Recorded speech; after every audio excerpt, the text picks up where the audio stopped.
Bonjour. Aujourd'hui, nous entendons dans l'Évangile selon saint Jean, « Le vent souffle où il veut, tu entends sa voix, mais tu ne sais ni d'où il vient ni où il va.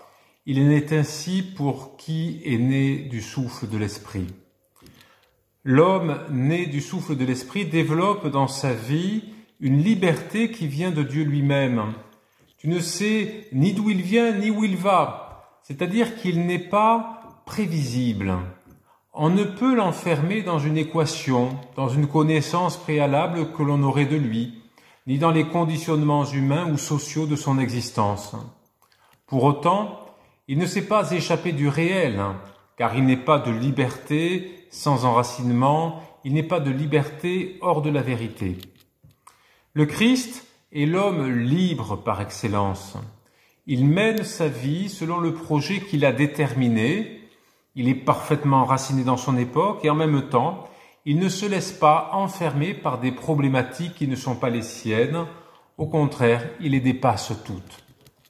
Il est clairvoyant pour révéler les intentions cachées et les manœuvres, pour faire advenir ceux qu'il appelle à leur vérité comme à leur contradiction.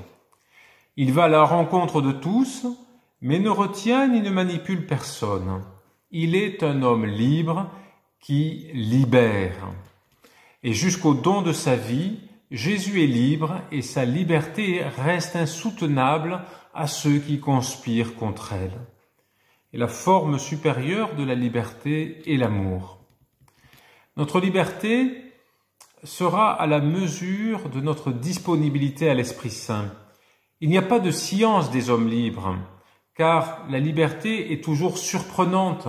Elle ouvre des chemins que les calculs humains n'avaient pas découverts. Elle apporte une fraîcheur que les ratiocinations voulaient étouffer. Rien de grand ne s'accomplit sans elle, et elle est la condition de l'amour et de la joie. Jésus nous donne son esprit pour que nous vivions de sa liberté. Apprenons à le recevoir. Que Dieu nous prenne en grâce et nous bénisse. À demain.